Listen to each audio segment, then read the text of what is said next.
उधर बड़ी खबर आई ईरान और अमेरिका के बीच जंग का काउंटडाउन शुरू होने की, क्योंकि ईरान की सेना ने फारस की खाड़ी में अमेरिका के युद्धपोत के ऊपर अपना ड्रोन उड़ा दिया। ईरान ने अमेरिकी युद्धपोत की निगरानी करने का ड्रोन वीडियो जारी करके पूरी दुनिया में सनसनी फैला दी। एक रोज पहले ही ईरान ने अमेरिका और इजराइल पर उसके न्यूक्लियर रिसर्च सेंटर के पास बम धमाका करने का आरोप लगाया था, जिस पर ईरान ने अमेरिका और इजराइल को खुली धमकी भी दी थी। इसके ठीक एक दिन बाद अमेरिकी युद्धपोत के ऊपर ड्रोन उड़ाकर ईरान ने शक्ति प्रदर्शन किया। पश्चिम एशिया में बढ़ते तनाव को देखते हुए अमेरिका ने फारस की खाड़ी में अपनी नौसेना की ताकत बढ़ा दी थी। खतरनाक युद्धपोत और परमाणु पनडुब्बी के साथ उसने अपनी नौसेना के खूंखार स्ट्राइक ग्रुप को तैनात कर दिया था, और ईरान के मीडिया के मुताबिक उसकी सेना ने अमेरिकी नौसेना के उसी स्ट्राइक ग्रुप के ऊपर ड्रोन उड़ाकर तहलका मचा दिया, क्योंकि अमेरिका पहले ही साफ कर चुका है कि पश्चिम एशिया में अगर ईरान ने इजराइल की तरफ आंख उठाकर देखा तो उसकी सेना कोहराम मचा देगी। लेकिन इस बार तो ईरान ने सीधे सीधे अमेरिका की गर्दन पर हाथ डाल दिया। ईरान का ड्रोन फारस की खाड़ी में तैनात अमेरिकी युद्धपोत के ऊपर उड़ा और उसका वीडियो बना लिया और उसे सोशल मीडिया प्लेटफॉर्म पर जारी कर दिया। ईरान के मीडिया के मुताबिक उसकी सेना के ड्रोन ने फारस की खाड़ी में स्ट्रेट ऑफ हॉर्मूज से गुजर रहे अमेरिका के युद्धपोत का एक वीडियो बनाया। उस वीडियो में अमेरिकी युद्धपोत पर कई लड़ाकू विमान कतर में खड़े नजर आए। ईरान के ड्रोन ने अमेरिका के युद्धपोत की अलग अलग एंगल से कई तस्वीरें ली। वीडियो को सोशल मीडिया पर जारी करते हुए ईरान की तरफ से चेतावनी दी गई कि स्ट्रेट ऑफ हॉर्मूज से गुजरते वक्त अमेरिका अपने लड़ाकू विमानों को अपने युद्धपोत पर ही रखे, उन्हें उड़ाने की गलती ना करे, जिसका सीधा मतलब यह है कि ईरान ने सुपर पावर अमेरिका को फारस की खाड़ी में अपनी हद में रहने की धमकी दे दी। पश्चिम एशिया में दबदबा बढ़ाने के लिए और इजराइल की मदद करने के लिए अमेरिका ने फारस की खाड़ी में अपनी नौसेना तैनात कर रखी है, जिससे ईरान बुरी तरह भड़का हुआ है और वो अमेरिका को आए दिन पश्चिम एशिया में अपनी मौजूदगी घटाने और फारस की खाड़ी से सेना हटाने की धमकी देता रहता है। आशंका जताई जा रही है कि स्ट्रेट ऑफ हॉर्मूज से गुजर रहे अमेरिका के युद्धपोत का वीडियो बनाने के बाद दोनों देशों के बीच जंग की तलवारें खिंच सकती हैं, और माना जा रहा है कि दोनों दुश्मनों के बीच फारस की खाड़ी जंग का मैदान बनेगी। इजराइल और हमास की जंग की वजह से पूरे पश्चिम एशिया में पहले ही हालात विस्फोटक बने हुए हैं। सिर्फ एक चिंगारी पूरे इलाके में जंग की आग भड़का सकती है, और स्ट्रेट ऑफ हॉर्मूज में ईरान के कदम के बाद जो ताजा तस्वीर बनती नजर आ रही है, उसे देखकर लग रहा है कि अब तक दूर दूर से लड़ रहे अमेरिका और ईरान खुलकर जंग के मैदान में उतर सकते हैं, क्योंकि स्ट्रेट ऑफ हॉर्मूज फारस की खाड़ी के मुहाने पर है, जो कि ईरान के करीब है। फारस की खाड़ी के आसपास इराक, कुवैत, सऊदी अरब, कतर, बहरीन, संयुक्त अरब अमीरात और ओमान जैसे देश हैं। दुनिया में कच्चे तेल की सप्लाई का लगभग 20% स्ट्रेट ऑफ हॉर्मूज से होकर गुजरता है। और ईरान अमेरिका पर दबाव बनाने के लिए बीते 4 साल में उसके कई कमर्शियल जहाज जब्त कर चुका है। लेकिन कहा जा रहा है कि इस बार ईरान ने अमेरिका के युद्धपोत के ऊपर ड्रोन उड़ाकर उसकी गर्दन को हाथ लगा दिया है, और माना यह जा रहा है कि 35 साल बाद दो कट्टर दुश्मन फिर से एक दूसरे से टकरा सकते हैं।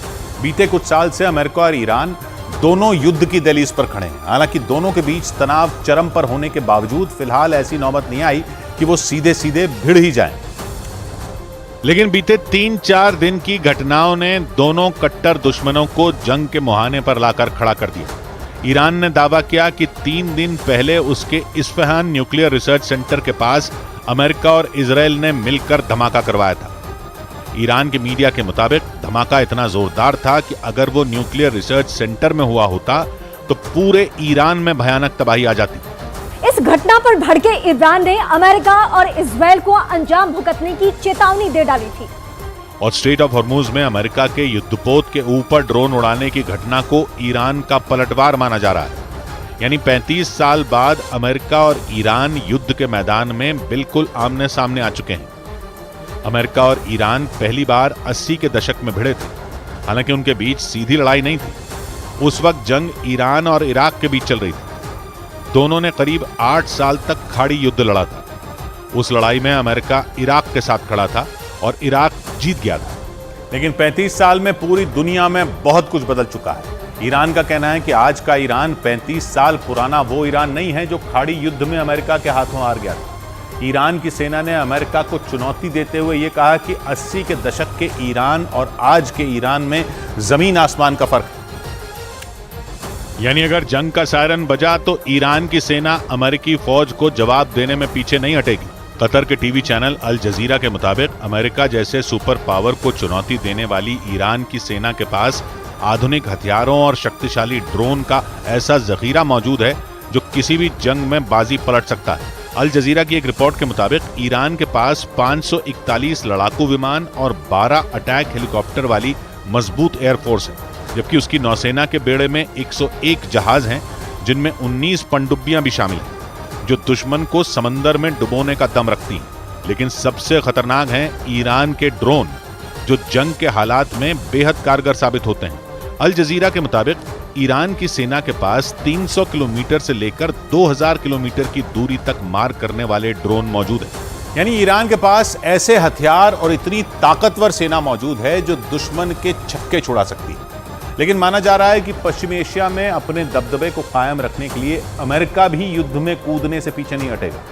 इजरायल और हमास की जंग के दौरान अमेरिका ने पूरे के पूरे पश्चिम एशिया की किलेबंदी शुरू कर दी थी, क्योंकि उसे इस बात की आशंका थी कि इजरायल का साथ देने पर पश्चिम एशिया में उसके खिलाफ गुस्से का ज्वालामुखी फट पड़ेगा। और ऐसा होता भी दिखा, क्योंकि गाजा पर इजरायल के हमलों के दौरान इराक और सीरिया में उसके सैन्य ठिकानों पर हमले तेज हो गए। न्यूज एजेंसी रॉयटर्स के मुताबिक 17 अक्टूबर के बाद इराक और सीरिया में अमेरिकी सैन्य ठिकानों पर 74 से ज्यादा हमले हुए, जिनमें 36 हमले इराक में और 38 हमले सीरिया में अमेरिकी बेस पर हुए। अमेरिका का आरोप है कि पश्चिम एशिया में उसके ठिकानों पर हमले ईरान के इशारे पर हुए, क्योंकि इराक ईरान का न सिर्फ पड़ोसी है बल्कि इराक की सरकार ईरान के काफी करीब भी है। इराक और सीरिया में चरमपंथी लड़ाकों के ऐसे कई गुट सक्रिय हैं जिन्हें ईरान पूरा समर्थन करता है।